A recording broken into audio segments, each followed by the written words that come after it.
So today, one of the songs we are tracking is called Out of the Blue.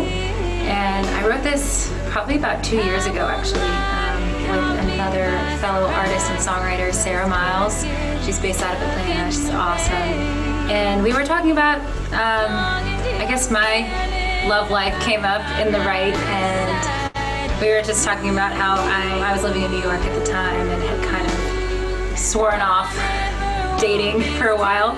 And I made this declaration to my girlfriends. And then the day after I said that, I met Colin, who I'm with now. And it happened right out of the blue.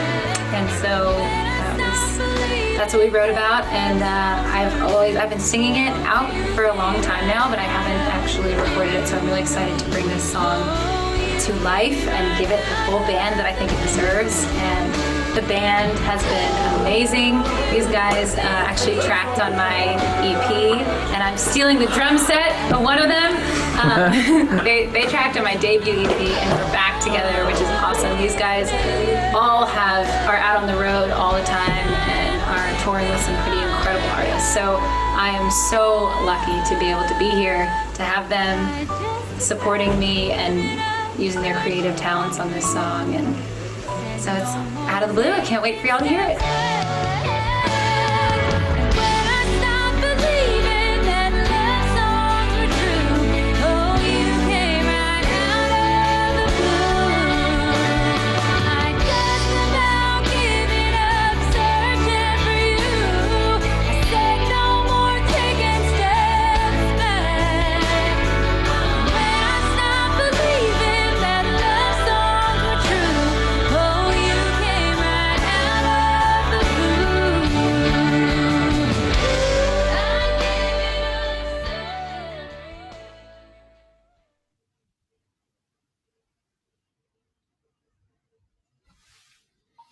All right, hi everyone. All right, so if you can hear us, if everybody's well, I would love to hear from you. If you can drop a 1 in the chat room. Great. Want to say hello? Hi, John. Hi, AG. Hi, Brian.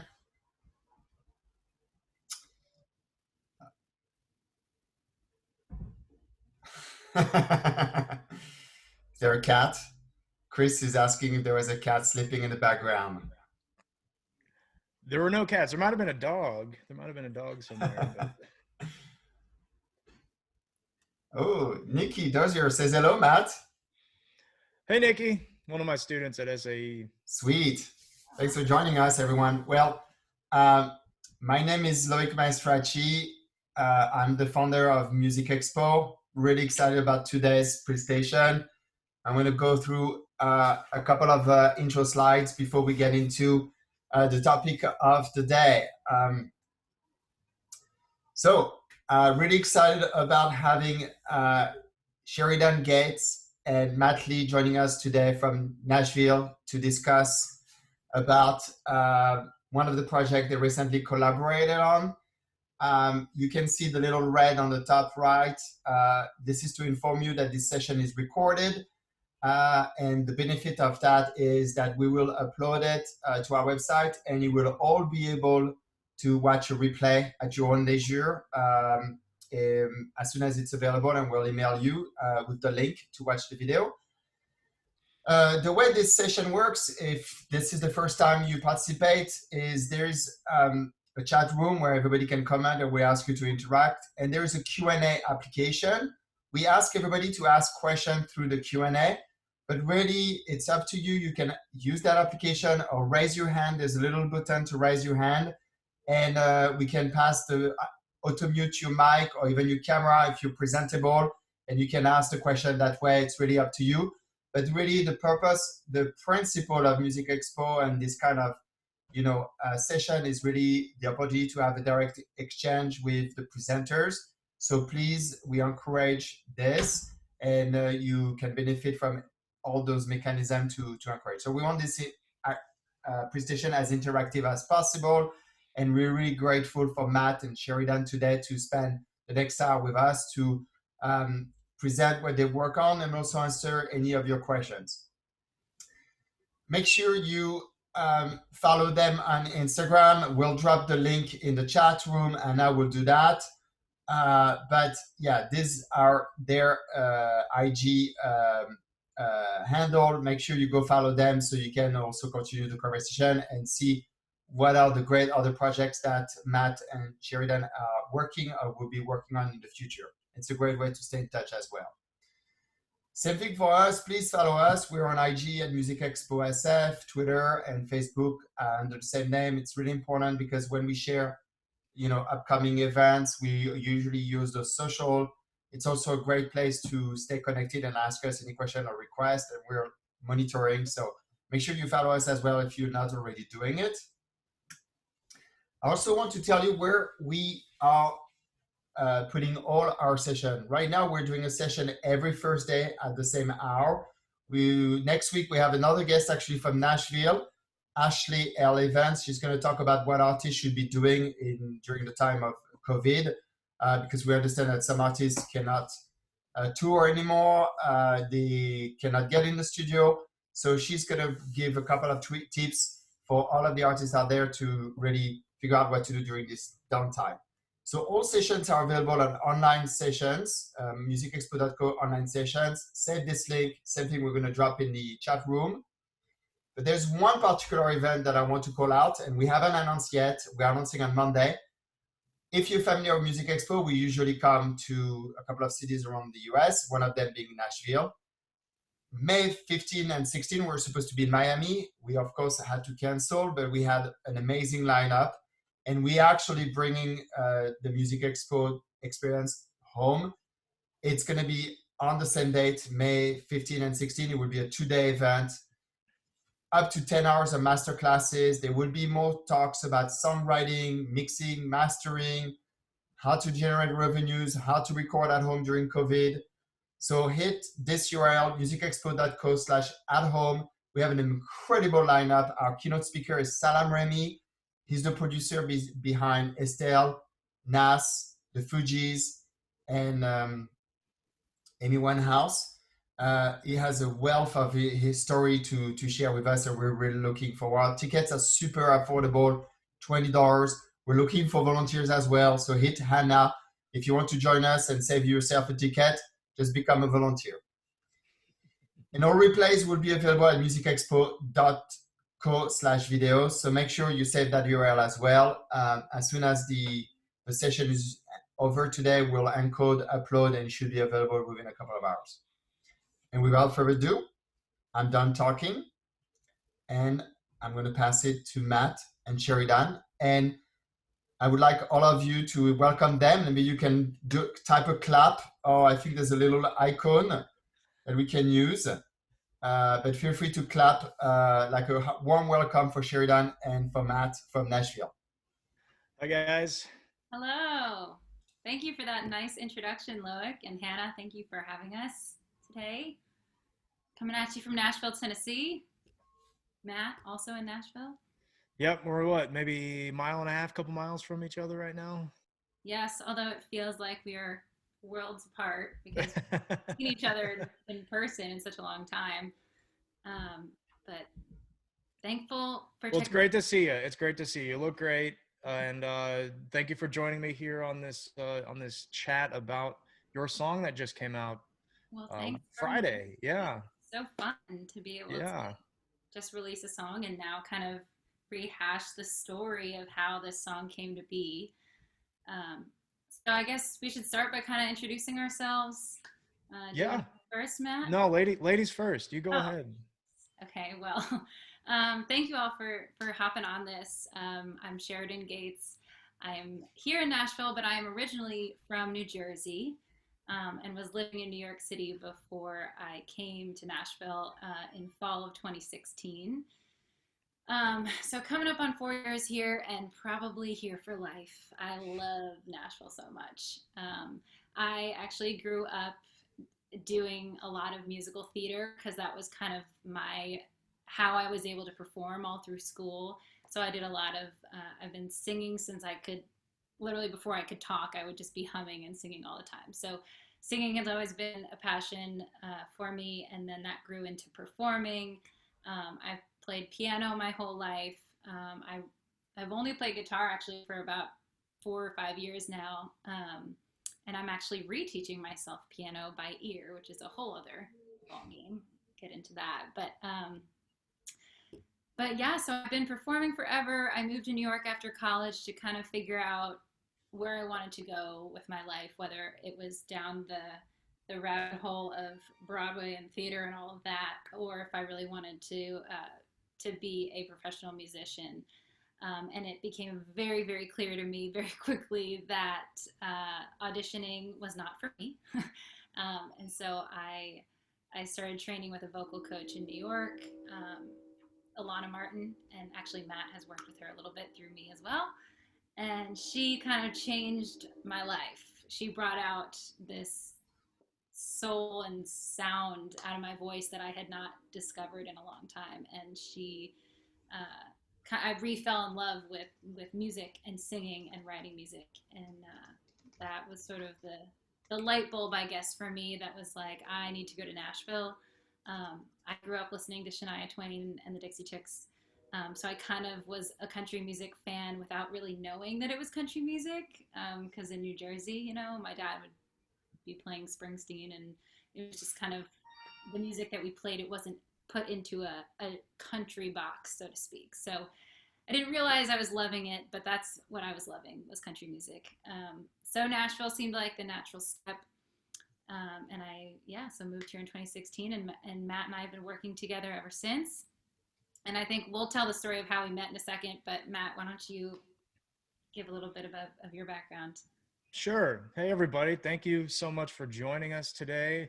It's beautiful here in Nashville. It's, I think, high 60s, low 70s. So it's nice to be inside while it's beautiful outside. But welcome to my studio, quote unquote studio. This is where the quote unquote music happens. So I've been in Nashville it'll be 10 years this year, which is crazy. I'm originally from Kansas City, Missouri. Go Chiefs, go Royals. What and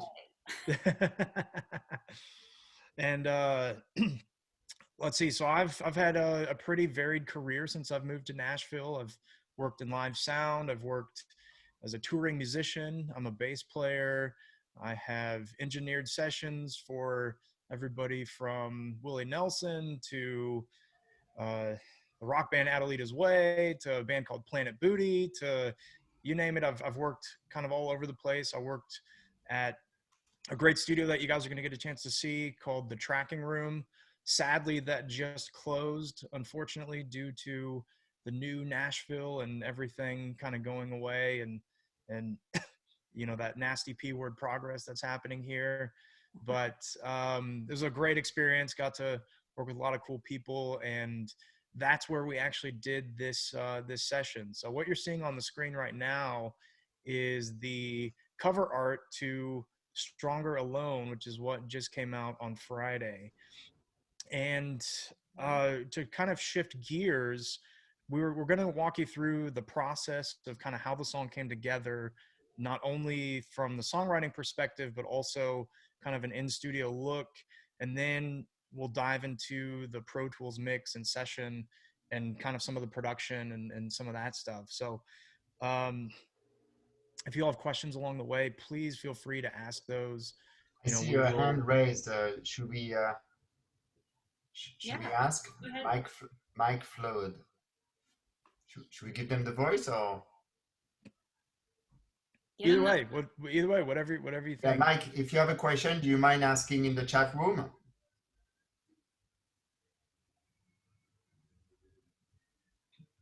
All right, let's carry on.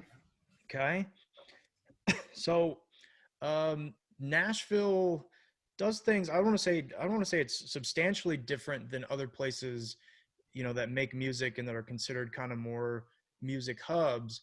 But there's definitely a kind of a system and how kind of a machine, if you will, of how things are put together. So typically what happens is you have songwriters that will write songs, and then they will get those to artists, and then the artist will record those with a producer and in a studio with session musicians. And sometimes the songwriter is the artist. Sometimes the songwriter is is just all they do is songwrite. But on a typical session day, we will show up around 10 o'clock and work all day, and then we'll go from there. But before we jump into that, Sheridan, would you mind talking about maybe how Stronger Alone kind of came together, and kind of the songwriting behind that? Oh, first of all, the most important part about any day in the studio is you want to make sure that you have lots of coffee. So you can't really start your day until you have a nice big cup of coffee. And this was, like I said, at the tracking room, rest in peace.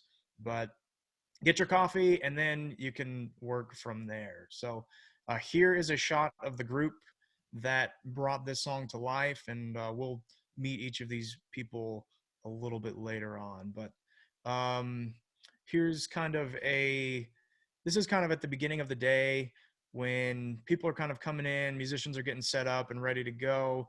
You can kind of see the room and check out kind of some of where the mic placements are, and just see that, we kind of get everybody together. Here's another shot of the setup, and then somewhere shot of the piano room, and then somewhere, there we go, lyrics. That's what I was trying to get to. That's me. Yeah. So yes, as Matt said, some artists are just artists and some are artist songwriters. I happen to fall into the artist songwriter category. I also write songs for other artists. Obviously, I love doing both. They're both incredibly rewarding in their own ways. But I wrote Stronger Alone. I co-wrote it, so that's also a big thing in Nashville. Nashville is such a co-writing community here. There's so many songwriters, and not everybody can. I think songs can be better written when you've got all different ideas and brains in the room. Everybody's bringing something else. So how much does that tie into the song title itself? There you go.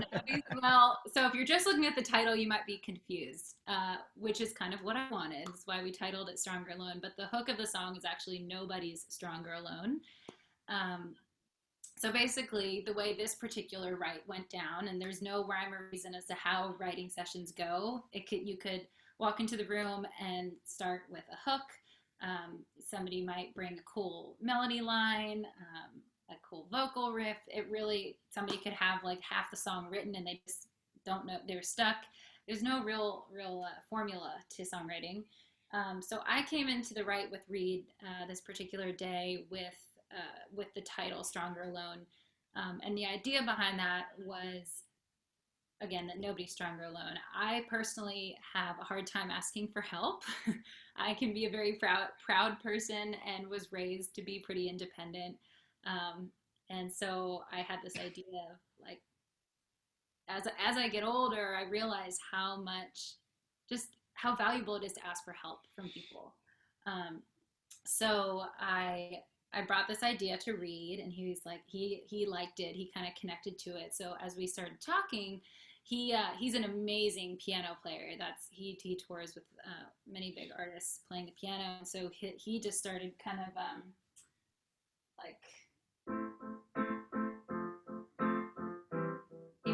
he started playing that riff on the piano, that progression on the piano. And I was like, yeah, we started vibing with it. And then slowly the song just kind of unfolded from there. And the idea, it was totally kind of taken from my story, but we made it in a way that hopefully other people can relate to it as well. So, and Matt, I think, is going to play the very, very rough work tape that we literally recorded the day we wrote the song. It's got some of me singing and Reed singing because we were still kind of both learning the song.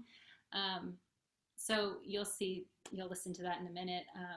But it transformed like 10 times over from when you hear the before and after. It kind of started with a really, I don't want to say somber, but kind of, how would you describe that? It was more laid back. You guys will hear it. Let me play it here in a second. But what I want to let you know is that Nashville's kind of going through a weird change right now as far as the production community goes, where a lot of tracks now are being built in the demo and in the songwriting session. And Yeah. so this one, although we did incorporate a lot of what I would consider modern production techniques that are going on across the city here, there's kind of a split down the middle of people that are doing things the more traditional way, like how this track came together. And then there's a lot that are where a producer or a songwriter or both is a part of a songwriting session, and they're actually building maybe 80 to 90% of the track in these songwriting sessions. And so what's happening now is you're getting less and less of a traditional Nashville recording session, and you can hear it all over the radio. You know, some of the tracks that you're hearing now kind of sound like hip hop tracks or top 40 pop tracks with country vocals and banjos and steel guitars.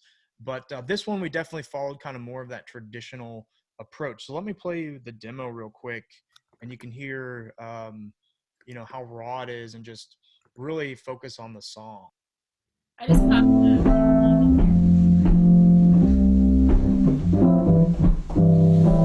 I was raised to fight my own battles and to know when to walk away.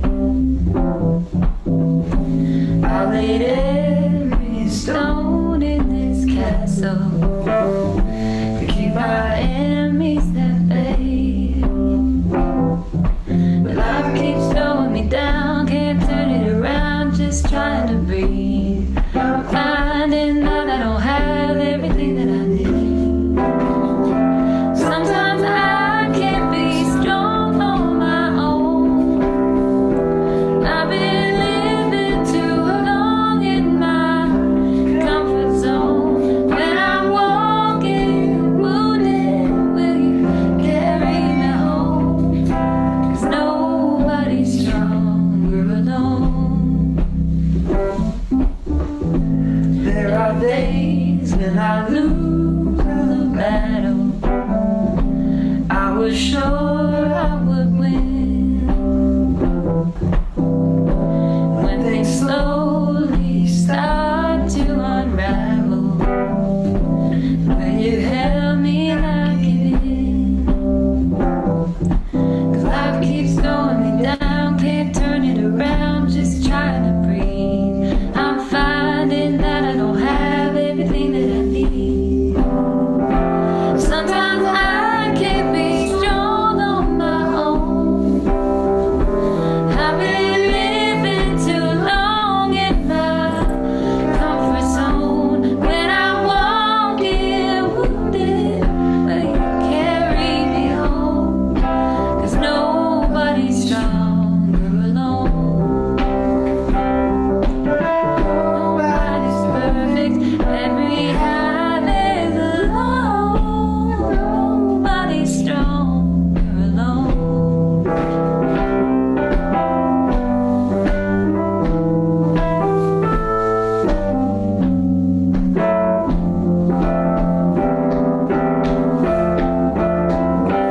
Sometimes I can't be strong on my own.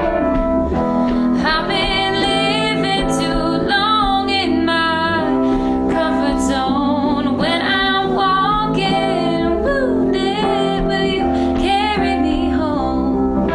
'Cause nobody's stronger. Wow, I haven't even listened to that in a long time. You are. It sounds amazing. It sounds so good. It sounds I so thought good. that was the day we wrote it. Yeah, no, I Matt, love somebody- it. I saw in the comments somebody on this picture said carpet on the music stand. That's a great idea. That is an excellent Yeah, idea. to help reduce vibrations, getting back into the mic, reflecting off of the music stand. So let's see, is this working? So we end up taking that demo, which sounds great, and Sheridan and I sit down and we have a conversation about, hey, this is, you know, here's what we can do with this song, and you know, what is the vision for this? Where do we want to take it? What's the what's kind of the goal for this? And part of our conversation was making it a modern country, more or less hit song, one that you might hear on the radio, and one that would kind of fit into kind of multi-genre, might have some pop crossover, but fits into that country, kind of that country radio mold. Sheridan, who were some of the artists that we had kind of talked about?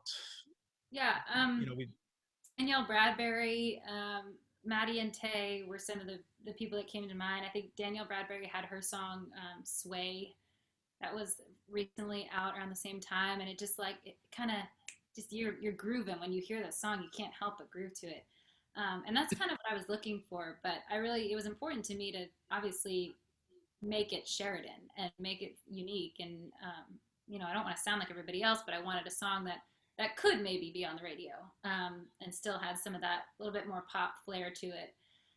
So that's why I think we chose to do a lot of it, all of it, pretty much live.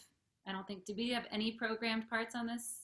there's some programming on there, Yeah. but But part we of the did. magic is doing it live in the studio and having the musicians there. There's nothing like it.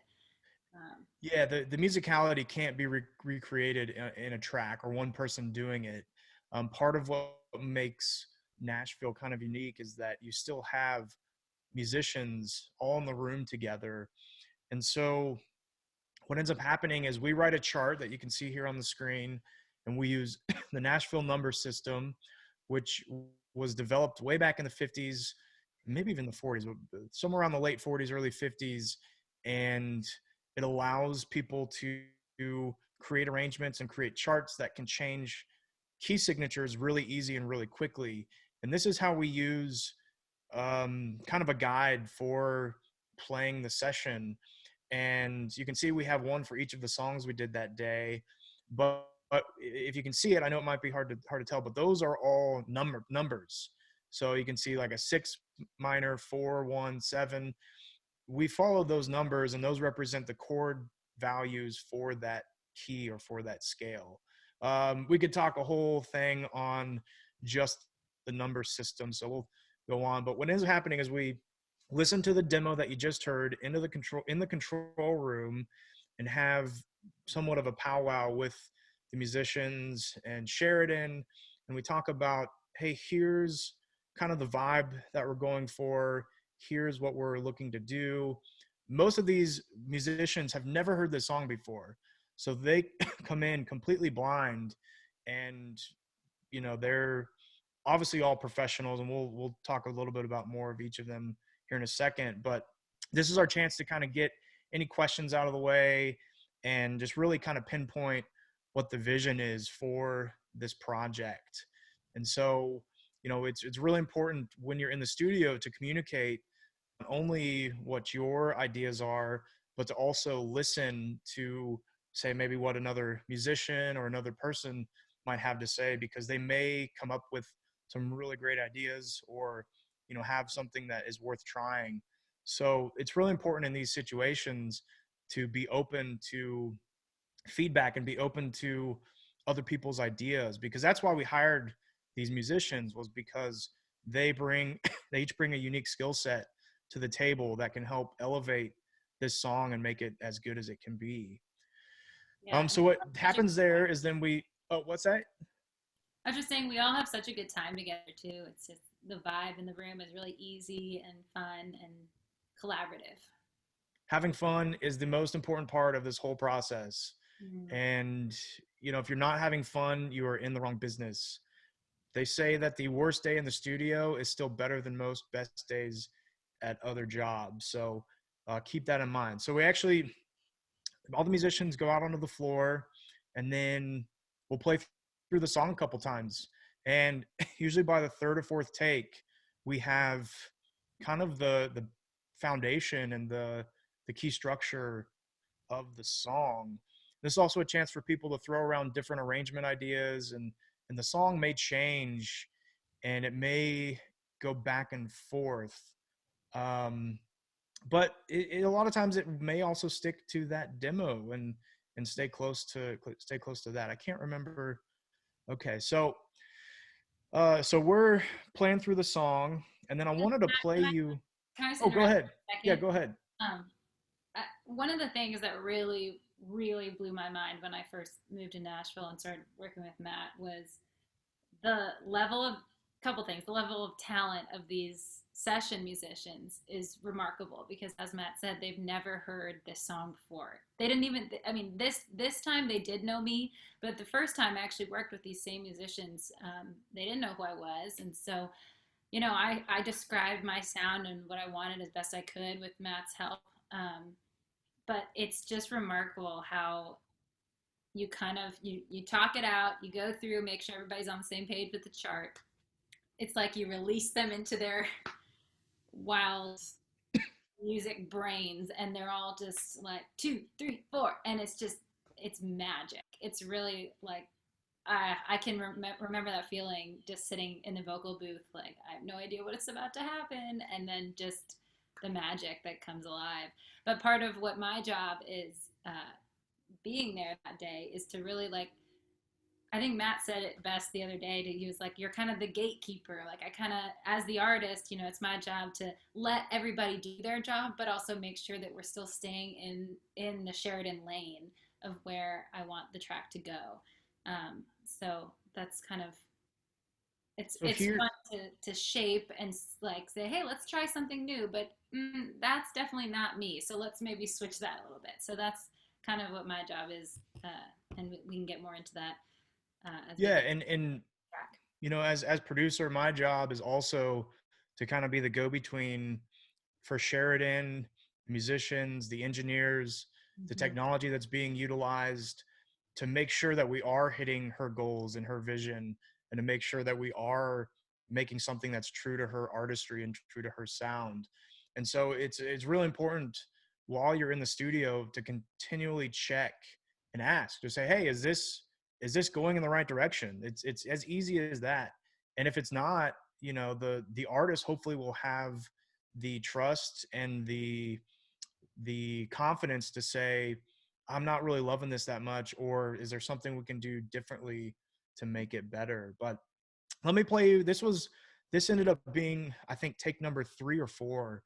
And this is what ends up kind of the first take, if you will, or the foundation that we build the rest of the track on. So let's listen to a little bit of this. I don't know that we'll listen to the whole thing, but maybe up through a chorus or 2.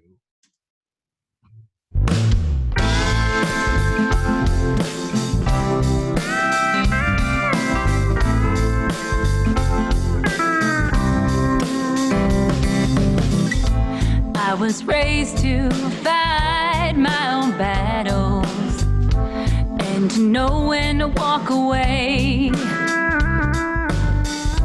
I laid every stone in this castle to keep my enemies at bay.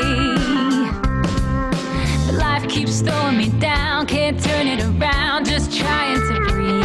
I'm finding that I don't have everything that I need.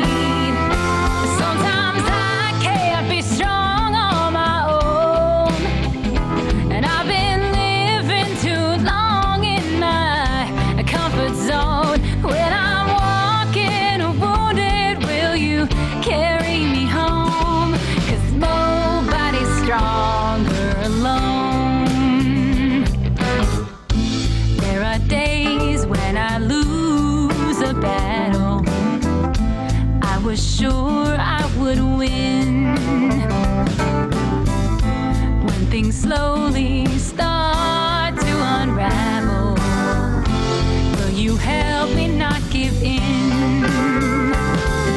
'Cause life keeps throwing me down, can't turn it around, just trying to breathe.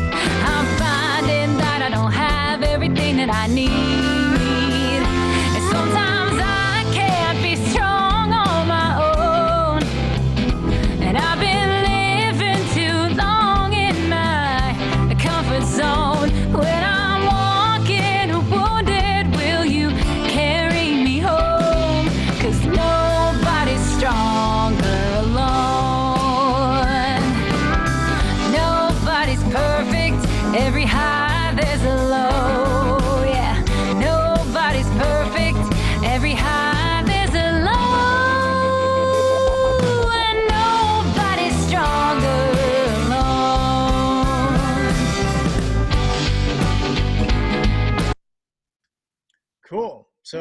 I mean, that sounds pretty great right out of the gate. You know, we could have mixed that and said, hey, this is it. And, you know, we could have worked with that stuff. I am not one though to do something minimalist like this. I like big, huge productions, and I like all kinds of stuff. So from here, what we'll do is we will start to add additional parts and overdubs and all kinds of stuff. I played, one of the things I did is I showed you a couple pictures of the control room. And so what's happening while these tracks are going down is the engineer is dialing in sounds and making sure that the parts and that the sound and the sonics of the record are going to meet the vision that we've set forth. And so we were very fortunate to have Bryce Roberts. He's one of my great friends. We work together at the tracking room. He is, I think Heath Ledger lookalike. Heath Ledger lookalike, and he loves it when people tell him that too. But you can see some of the people he's engineered for: Deep Purple, Kenny Chesney, Josh Groban, Parliament Funkadelic. I mean, he's a prolific engineer and has worked with all kinds of people in all kinds of music styles. Really, really great guy, and really, really great sounds, as you can hear. So he's dialing in sounds while this is going on.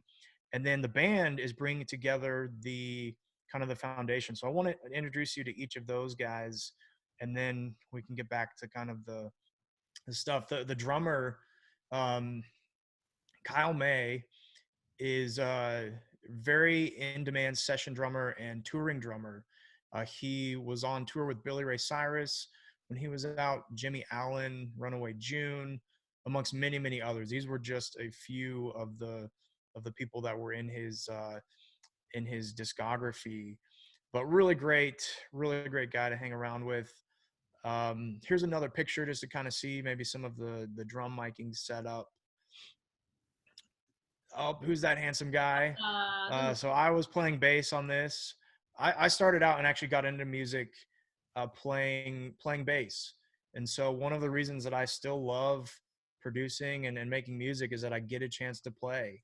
And so any chance that I have to play, you know, I do that. And Sheridan, please jump in if you have anything to add on any of these jokers.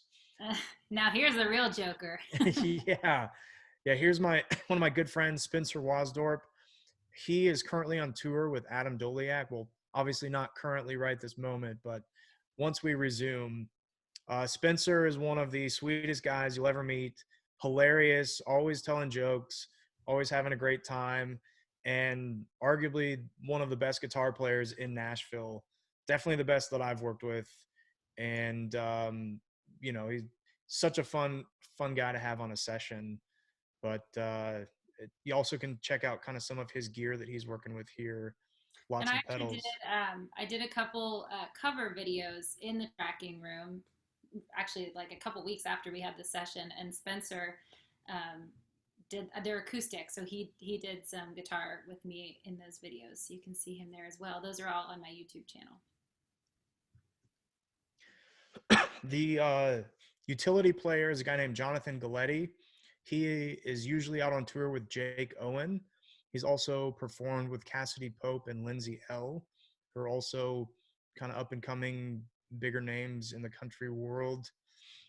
But he's another super talented guy, can play pretty much anything with strings. So if it has strings, he can play it, and he plays it at a very high level.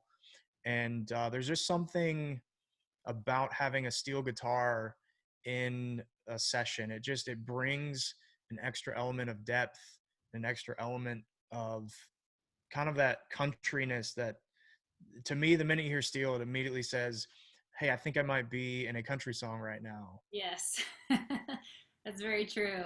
But you definitely have to have the right balance of it. For sure. It can be overdone. And so hopefully we got it tasteful in this track. We did. I think we did. You did. Yes. Here is a guy named Matt Lund.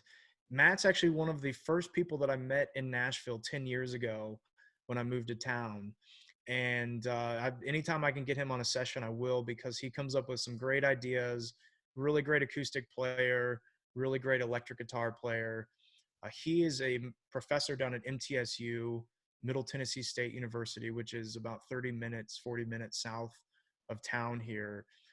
Just a really great guy, really, really quiet, but then he'll tell a joke, like one joke a session, and it will be the funniest joke that anybody told the whole day. So we love having Matt on sessions. He's really great. And then another guy who probably the best piano player, keyboard player I've worked with in Nashville is a guy named Randy Harper. He is currently out with the band Pure Prairie League. They had that song, Amy, Amy, what you want to do, among many others, but he's out with them. He's played with Toby Keith and Colin Ray and has had a long kind of storied career in Nashville. And he played kind of all the keyboards and synthesizers on this track. And then you have the lovely Sheridan Gates singing vocals and background vocals. And let's see, what do we have next? We have a couple questions, Matt. Do you want to? Okay, yeah, let's check look at the questions. First, I'm gonna come back to the songwriting process one in just a second. But somebody said, AJ said, how would you describe the difference between the original Nashville sound and the new sound of country when producing? And what is the trend now in Nashville studios versus New York or LA? I'm gonna let you take That's a that. great question. Let's see. So the original Nashville sound is still very, very alive and very much awake in a lot of the music that's made. It was kind of a slicker, more polished, more processed sound. It really developed, the true Nashville sound developed in the kind of the 60s and 70s when you had artists like Patsy Cline and Ray Price and some of these legends. And Nashville was just starting to become a big recording town. And so they basically focused on how can we make these records sound really, really slick, really, really polished, and then really showcase the artistry, but also really bring to life these lyrics. You know, country music is all about the song, and it's all about the lyrics and making sure that you have a vehicle to show that off. Nashville studios are still very much focusing on music and focusing on real musicians playing together, playing, you know, playing as a group, playing as a band. That gives you that musical element that you might not get if you're in a bedroom programming a track. And not that there's anything wrong with that. That's a great way to make records too. And there's some of my favorite records of all time have been made that way. I think maybe the difference is you have more collaboration instantly in Nashville, whereas in New York and LA, in my experience, you have a lot more of a piecemeal process where everything's getting put together kind of part by part. And that's the, you know, in LA and New York both have bands and stuff and session musicians. That's not to say that they don't have this, but I don't know that it's as common for a studio to see a full group of session musicians every single day. Maybe a couple out in LA and New York, but I think the majority of those places, records are made in kind of a piecemeal process where, you know, we had probably 95% of this record done when we left the studio that day. Yeah.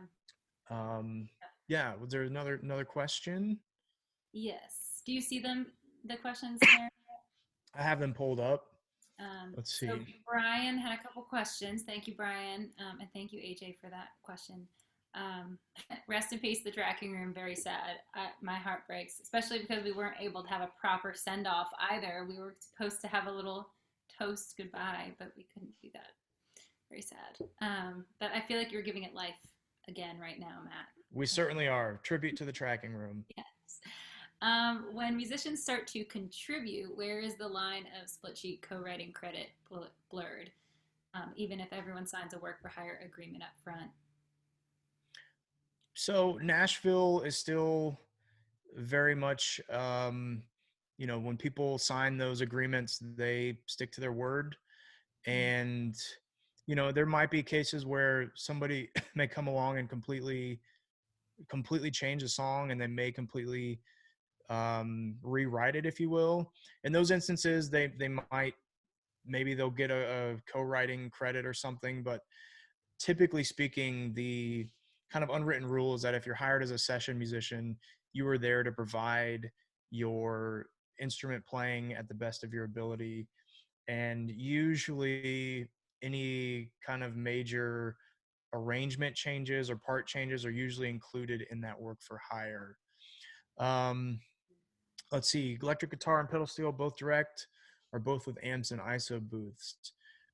Yeah, so each of the guitar parts, we didn't get to see the whole tracking room maybe, but there's 5 isolation booths at the tracking room, or there were. And so we stowed the amps in other rooms and had a cable running from John's and Spencer's setups into those rooms with mics, and we were able to isolate those completely, which is one of the things that made the tracking room great, is you could have a full band of 6 musicians and have everybody completely isolated from one another. So a very, very great question. Yeah, and back to just quickly, the co-writing credit, in Nashville at least, whoever is in the room, the writing room, when the song is actually being written, is split.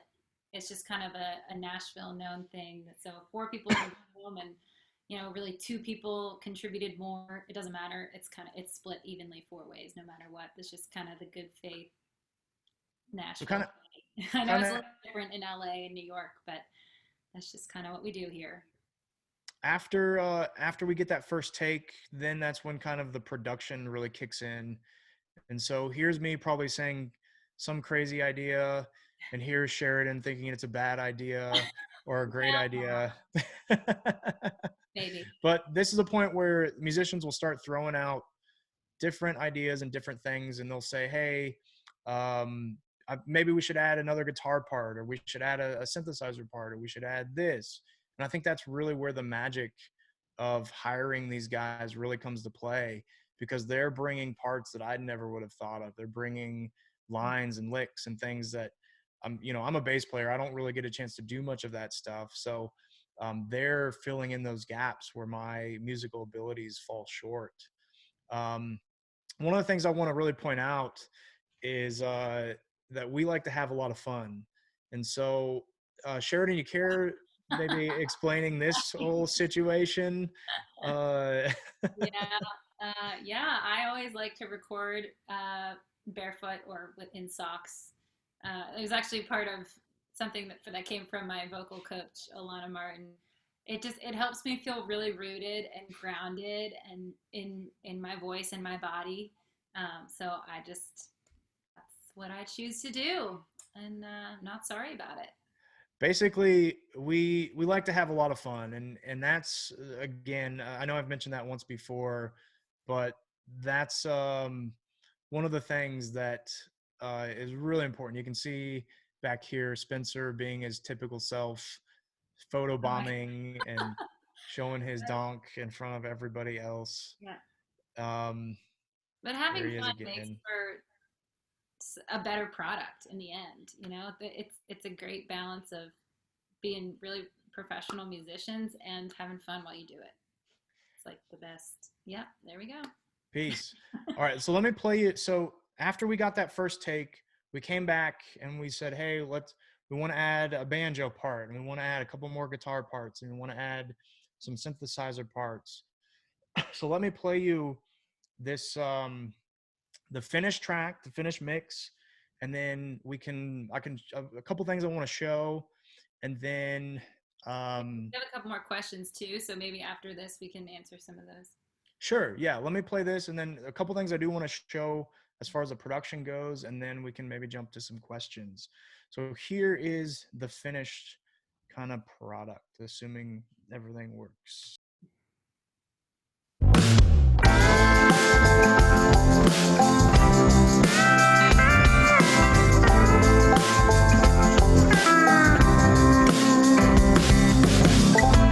I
All right.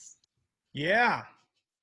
So that was kind of the finished product. So you heard the demo, you heard kind of the main tracking, and then now you heard the finished product.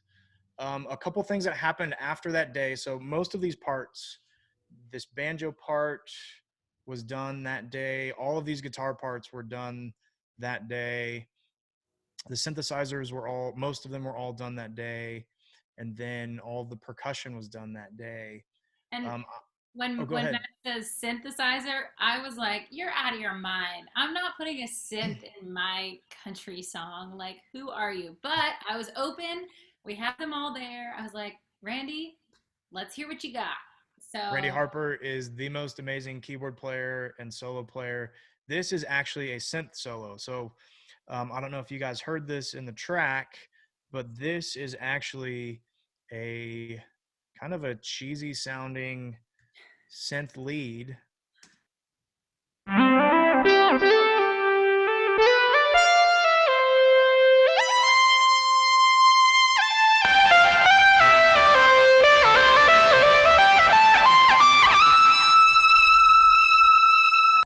there it is. So we were able to kind of turn that into something different. And that was one of those things like, this is a crazy idea, but let's add a synthesizer to this part. Let's add a synth solo. And we were like, that is the craziest idea for a country song, but let's try it. Let's see what it does. Let's see what happens. After the session was over, I came home and then programmed a couple of extra things. So in the choruses, you may have noticed that there were some hand claps. This was actually, no, I take that back. This was done the day of the session. I had my machine with me that day. And so I actually programmed these in on an overdub. And then, so that was done that day, but we might as well listen to them real quick.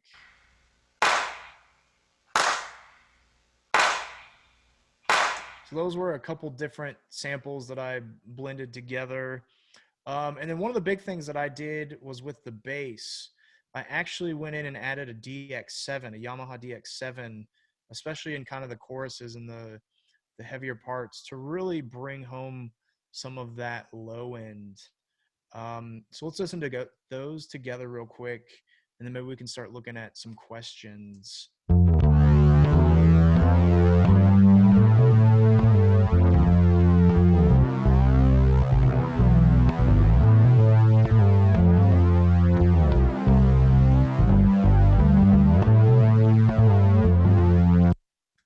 So the point of that was that isolated that part. there's a lot going on. There's a lot going on. So I think maybe one of the things that was more impressive was this banjo part. John ended up playing kind of more of a traditional banjo part when we said, hey, this could use some banjo, and it just wasn't really coming together. It was kind of one of those things that nothing to do with his playing. It wasn't for the song. It wasn't right. Exactly. The playing was beautiful, but it wasn't as inspiring as this part was. And so we said, hey, John, maybe rethink your whole approach, maybe try something different. And so he kind of came up with this little lick that I think brings kind of the whole song together. And it's one of my favorite parts. Well, let me play that for you real quick.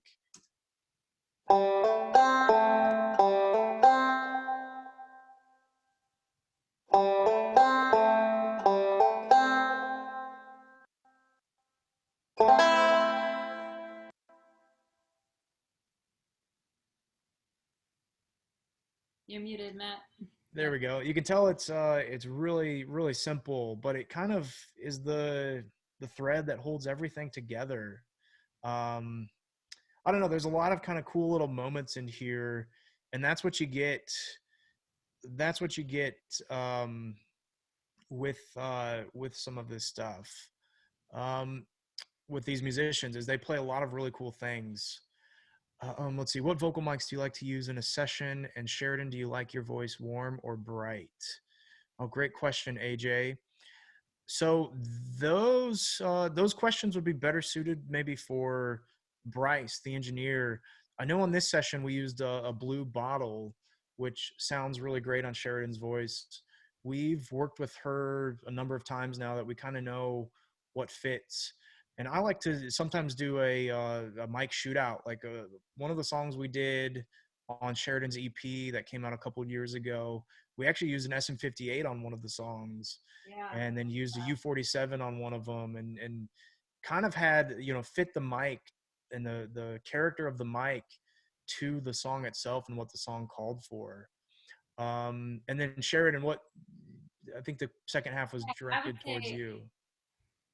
I think a little bit warmer. When it's too bright, I feel like it can kind of be a little bit too forward in the song, and I want it to stand out, but still really complement the track behind me. Um, so yeah, I think like it a little bit warmer. Um, and I forgot to mention that during this whole tracking day, my job is not only just to kind of be a gatekeeper, but I of course will sing it through the first couple times and sing it the best I can. But obviously the focus, it's a lot easier for Matt and I to get together later and really hone in on my vocal and redo the vocal. So the vocal is not one of the focuses during the day that we track. We really want to make sure that we get everybody else's parts best we can, and then I can always come back in later and really hone in on the vocal. So I think we might have used some of the parts that I sang that day in the final mix. But what we'll do is we'll kind of go in and pick out the parts that I liked the best of my vocal performance, and those will make it in. But Matt's tough. He always makes me do full passes of the song, like however long it takes. I mean, from like 3 takes to 15. Obviously, we don't want to kill my voice, but I like that you do that because it keeps me connected to the arc of the song and the story that the song is telling, rather than just constantly punching in and out. Now, if there's a little part we need to go in and fix, we will. But I like that you make me do that, Matt. Or excuse me, you don't make me do it. You request. I'll let you do it. Good idea. The reason I like to do full takes when we go to kind of the vocal overdub portion is that it forces the artist to really think about the song as a whole performance, Yeah. and not just kind of one line here and there and one part. It forces the singer to sing more dynamically and to really, and sometimes in my opinion, you get the best performance on those first couple takes, when they're not really thinking about it. And sometimes even when they're still kind of warming up, or, they've just warmed up and they're ready to go. But let's see, Bob asked, what kind of plugins did you use on the session? Great question, Bob. The day of the session, we don't use any questions at all, or we don't use any plugins at all. We actually, everything is analog gear. So all of these sounds going into Pro Tools are hitting things like 1176 compressors and LA2As and LA3As and tube techs and GMLs and distressors and all kinds of EQs on the SSL and API. And then the tracking room was blessed to have a bunch of Neve preamps and a bunch of API preamps and some Millennia preamps and all kinds of stuff. So a lot of that credit goes to Bryce Roberts, because he was the one that made those decisions that said, how can I make this sound kind of classic, but also modern and funky? And then as far as the plugins that I'm using on the mix, they kind of vary from thing to thing. I really love a lot of the stock plugins that come with Pro Tools. So for instance, my favorite EQ is the EQ3 7-band. And then I use a lot of Waves plugins.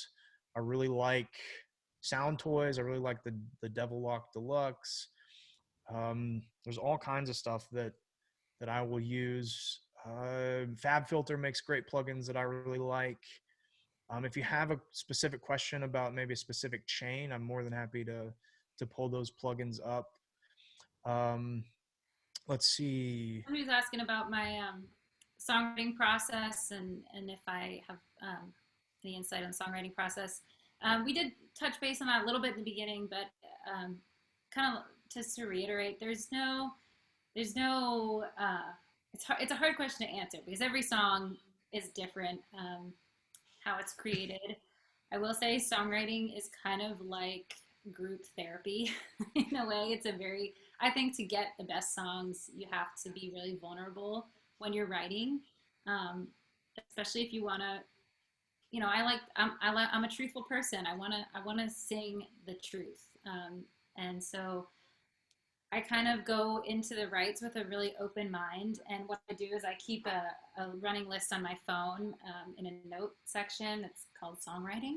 And anytime I'm out and about, or if I have an idea that strikes me, I'll jot it down. And so I usually start with one of those ideas in the session, and I'll see if any of my co-writers are jiving with that idea. Like ideally, you find an idea that everybody who's in the room that day can somewhat relate to or empathize with or something. It just helps if everybody's kind of on the same page with the concept that's being written.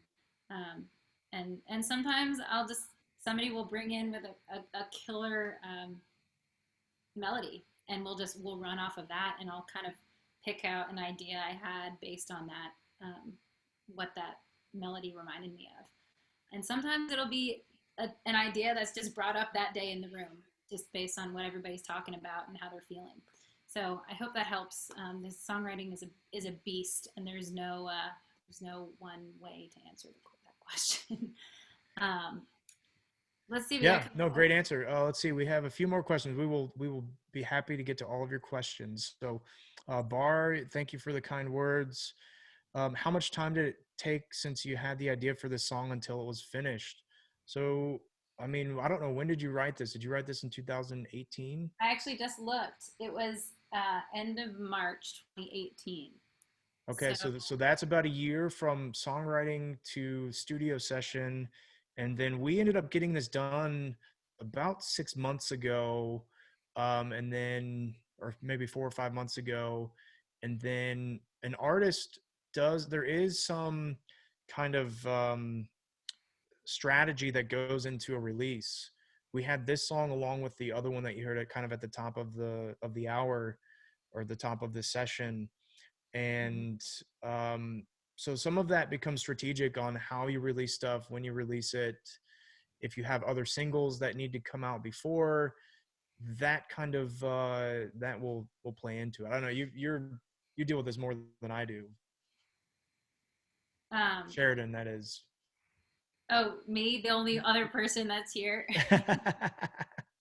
I'm sorry, I was reading some of the questions. Oh, that's all right. I think I answered. I got it for you. So to answer your question, Bar, it was about 2 years really from song inception to release. Like I said, this came out last Friday. But I did drag my feet a little bit. Sometimes other projects will come up, and it has to do with like scheduling releases and finding the best time to get everything together. And for this song, actually in particular, it seemed really relevant during all of the quarantine. So I kind of quickly was like, we need to put this song out. And so I got everything together, the artwork, got everything on board and put it out there, because I thought everybody needed to hear a little pick me up of that we're stronger together during this crazy time. Great message. Let's see. Chris K asked, do you keep questioning yourself even though the mix is done? And if yes, when do you decide that that's as far as it would go? Yeah, Chris, what's that? So that could be a dangerous thing too. Yeah, that's the age-old question, is when is it actually done? Usually you hit a deadline and you have to have it to a point where it sounds great to a deadline. But honestly, like I'll get to a point where I might have it 95%, what I think is 95% of the way done. And that's just a feeling. It's not like, okay, if I've done this and this and this, I know that it's there. There's not really any data you can check. It's basically, does my gut tell me this is sounding as good as it can be? And if that's the case, and I get to a point where I'm trying to add stuff or change it or make it different, and it's not really changing the song or the vibe, and it's not really coming together, then to me, that's when I know I need to send it to Sheridan and have her tell me how great it is and tell me how awesome it is and how much she loves it. And There have been some times where I'm really happy with the mix and everything, and Matt will like a week later call me and be like, "Do you think they should change this?" And I have to talk you off the ledge and say, "No, Matt, it's great the way it is. It really is." So, of course, usually, oh, go ahead. no, it's good to, have that critical ear and look out for things. 'Cause if there is a mistake or something that's standing out, sometimes you need fresh ears to catch those things. But at some point you have to just kind of be really happy with what you've created and let the world hear it. And sending it to the artist is a good way to find out if you're close to being done, or if they have a lot of changes that need to be made, or if they love it. That's who you're really trying. Whoever the client is, they're the one that makes the final call on whether or not it's done. So I usually leave it up to them to say, yeah, this is perfect, or hey, this needs some revisions. Let's make these revisions. But a really great question. Ty T asks, who did the mixing and who did the mastering? I did the mixing, so if you love it, awesome. If you hate it, blame the musicians and blame the engineer. No, Yeah. just kidding. And then the mastering was done by Webster Tileston. He is a front of house engineer and a really talented engineer and a really talented mastering engineer. So he was actually brought into this project because we were looking to maybe change it up in the mastering. But really, really great guy, really talented guy. And obviously this is the unmastered version that you heard. You can hear the mastered version on Spotify or Apple Music. Highly recommend you go check those out, maybe to see where the difference might lie, but it should be pretty close to the same. Mm-hmm. But I think it's better with the mastering. So be sure to go check that stuff out on those platforms as well. Great questions though. Thank you for your time today. You're welcome. How long did it take? Oh, what did that one say? Oh, it was the same. Oh, did we answer that one? Okay, let's see. How much lead time did you have with the song before production started? Asked by Herb O'Neill. I don't remember. I know we kind of threw around. I know you, Sheridan, you had said, "Hey, I've got these 2 songs that I want to cut," but it was pretty much up to us, as whenever Matt and I felt we really wanted to run with the project, and I had kind of the funding available to pay the musicians. But I think once I gave you the chart, or you helped create the chart, I believe, Matt, and then Matt took charge and texted all of our musician friends, and once they were on, we found a date that worked for everybody. Yeah, and I don't remember. It wasn't a long time. I mean, I know it was kind of, you pulled the trigger and it's like, let's do this. Maybe a couple weeks with the demo, and yeah, we got really lucky. I think it was February, so it was kind of that time where people are not on the road quite as frequently. So they all happened to be in town, and we were able to, I think, in a matter of weeks, 3 weeks, maybe 3-4 weeks. Yeah, it came together very quickly. Yeah. So it was only a couple weeks. I know I'd heard the song before, like Sheridan had played the song for me, or you played it out live at a show or something. I can't quite remember when that was, but about a couple weeks, I think, from when I got that. The additions are coming in nicely. Really depends on the finalized track or producer's directions or chants. That one musical instrument that bring it on to a ready song. Exactly. Yeah. Ty T, it really depends on the producer and the artist, and if you're hitting that vision. And you saw it didn't take a lot of instruments to hit the vision on this one. It didn't require 100 programmed parts, and it didn't require 100 programmed synthesizers. One of the things I forgot to mention is I did do some drum programming. I added a couple extra kick drums and snare drums that added a little extra to just give a little more punch and a little more bite, to give it kind of a little bit more of that digital type sound. But most of what you're hearing though is the real drum kit that Kyle played. Brian G asked the vocal chain. So here is my vocal chain. I love the RVox plugin to kind of start things off, really level out the vocal. To me, that leveling the vocal gives it kind of that modern sound and that really kind of close-up sound. The um, the de-esser, I bring that in next just to control some of the S sounds and make sure that stuff doesn't get a little too sibilant or bright or anything like that. Then I use a little bit more compression just to kind of smooth things out. Love the Tube Tech, Soft Tube, Tube Tech plugin. And then I added a couple EQs for some character and to bring a little bit back.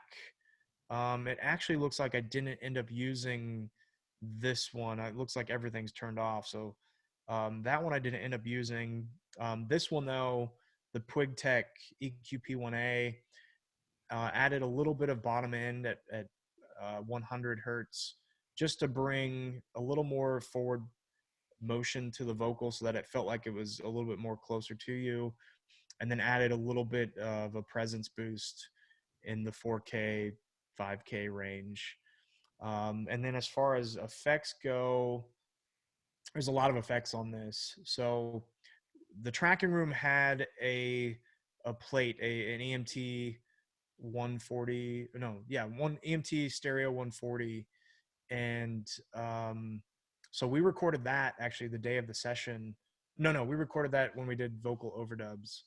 And then there's a little bit of this Abbey Road chamber, which I really love. I have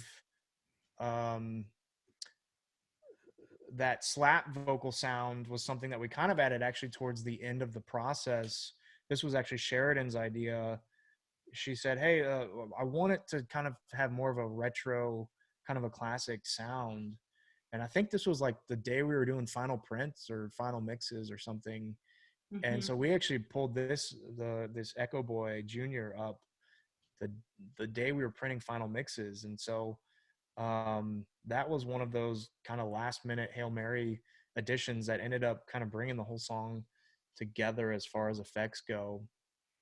I love, you what's mixed that? it all at the tracking room, right? Or did you mix some of this at your home setup? I'm pretty sure I mixed most of this at the tracking room. I think I did the production here, like the extra synths and stuff like that. I love Native Instruments Replica. That is my favorite delay. And then there was a couple of like call and response vocals. This is more of an automated kind of programmed thing. You'll notice that I have it at a half note value. This came in the choruses, so this isn't on all the time. But when she sang, I can't remember. I'm not going to butcher your song, but this one, no, you don't want that. Trust me. So this one came on during the choruses. And then lastly, I really love this H3000, using it as a doubler to really bring some thickness to Sheridan's voice, just to kind of widen it, basically, to make it feel like it's spilling out left to right in the speakers. So that is the vocal chain. I know it's a lot of stuff, but everything serves a purpose. So I don't just throw all of these plugins on here and hope that it works. You know, everything has a very specific reason and very high intentionality into how this is going on. Let's see. So great question, Brian G. Kick and snare acoustic blended with samples. Yeah, no problem. So here is the drum set all by itself. Play this for you.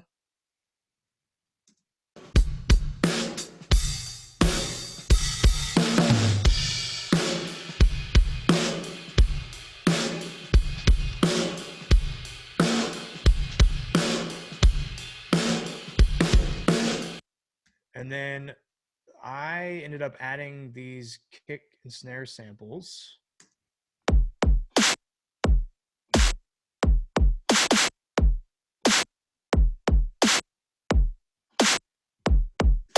By themselves, they don't sound that great. You know, they really, that would sound awful to me if that was in a track by itself. But what they're doing is they're they're emphasizing certain portions of the drum kit that maybe are filling in parts and complementing parts of the drum kit that didn't fill that same role. So you put those together.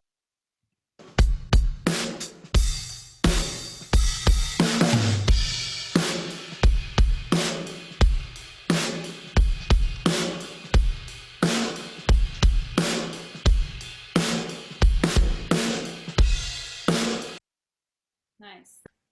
So it has that kind of, it still has that analog or that human acoustic feel, and it still has that, it adds a little bit of that digital element with those samples. So trying to kind of blend the both together is what makes it kind of that modern Nashville sound.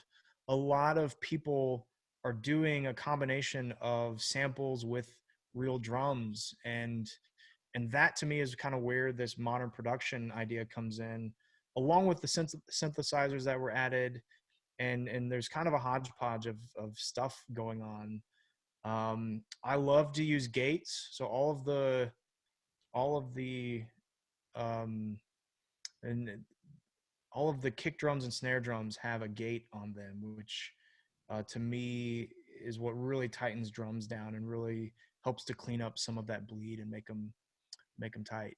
Next one's for you, Sherry. Yeah. What are your musical influences? Well, Shania Twain, Carrie Underwood, Sarah Bareilles, Meghan Trainor are probably some of my top. That's like my top 4 people. I love sort of the pop retro vibe that Meghan Trainor brings. Carrie Underwood's the storyteller. Shania Twain is that throwback 90s sound that I love, and I would belt her music all around the house. Funny story is the tracking room was where Shania Twain did Come On Over, which is still the highest selling country record of all time. So if this sounded like a Shania Twain record, then it's kind of built into the room because that's also where she did her best records. Sorry, continue. Didn't mean to interrupt. That was like as they say in the South, like a chill bump, like God moment. Because that album is what I grew up singing, and I had no idea, but when I showed up to record the first time at the tracking room, in the women's bathroom is her plaque. And I was like, wait, was that here? And it was pretty special moment to know that that's right where I was standing, right where she sang that. So yeah. Anyway, pretty incredible. Thank you very much, Nikki. That's very nice of you to say. Lyrics are amazing, melody amazing, timely song. It's kind of 70s sensibility. Yeah, I can get on board with that. That's cool. Thank you. We do have to wrap up here in just a second. There was one question in the chat that I want to get to. Let's see, the synth solo is kind of lonely by itself. Why not turn Matt Lund loose to pair up with the synth? It would be unique sound of synth and lead guitar riffing. And that's from Tom Christie. Tom, we actually had Spencer came in on an overdub day and actually played that same solo note for note. And we started to add it into the track to make it more like a duet unison feature, and it just didn't feel right. It just didn't come together. But we actually there is a tiny bit of it in the final mix, but Spencer was the one that actually ended up playing that, and I'll solo that up for you because you can hear we ended up spending a couple hours just learning the part, and then he nailed it. But just so you're muted. Just so you have peace of mind, it is actually in there. But let's listen to it real quick.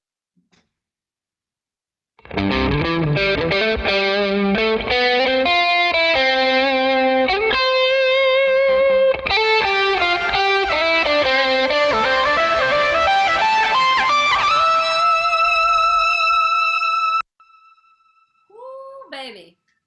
Great question and great idea. We actually did try that, but once it was done, it felt better to me with the synth solo. So thank you for the question. Matt, All right. there's one more that we missed quickly. Do you manually go through the vocals with clip gain automation before anything else, or rely more on fader riders and compressors? Great question, Chris. It depends. It's never one size fits all. It's very different from session to session. Let me see if I think on this one, it was mostly the compressors working. Here is the kind of the automation.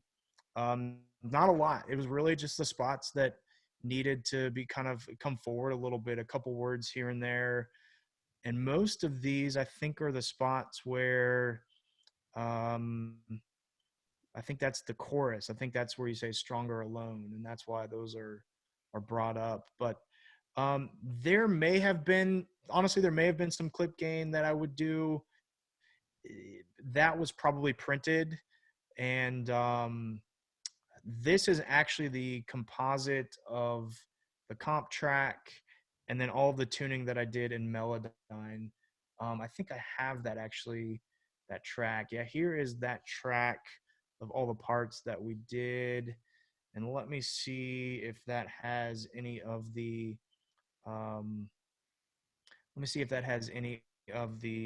clip gain in there. So again, not a lot, just a couple little spots here and there. So sometimes I will do that though. Sometimes I'll grab different parts and change them. But with all the compression that I was doing on this one, it didn't really need extra clip gaining. So great question. And is that it? Is that all the questions? I love all the questions that everybody asked. Let me turn my No, and I gotta say, share sometimes off. it is like speaking another language. So I have so much appreciation for what you do, Matt, because I try to keep up, but mad respect, because wow. I wish there was more. I wish there was more time. There's not enough to I know. dive into. There's so much we could talk about, but I'm glad Thank we you were for able having us. to Yeah. do this. Matt and Sheridan, thank you so much. We usually cut the session in an hour and we went like 15, 20 minutes over. But I hope this was super helpful for everybody. Please drop a one or a clap to thank Matt and Sheridan for their presentation today. Yeah, sweet. I'm going to ask, all around. yeah, no, this was absolutely awesome. And don't forget that we've recorded the session and it will be available on Keith is going with tons of, yeah, great. It looks like everybody loved it. So the session will be available. You can watch it on demand. Make sure you bookmark musicexpo.co/videos. And we have other videos. All our past live stream have been saved. I want to ask you a quick question. I'd love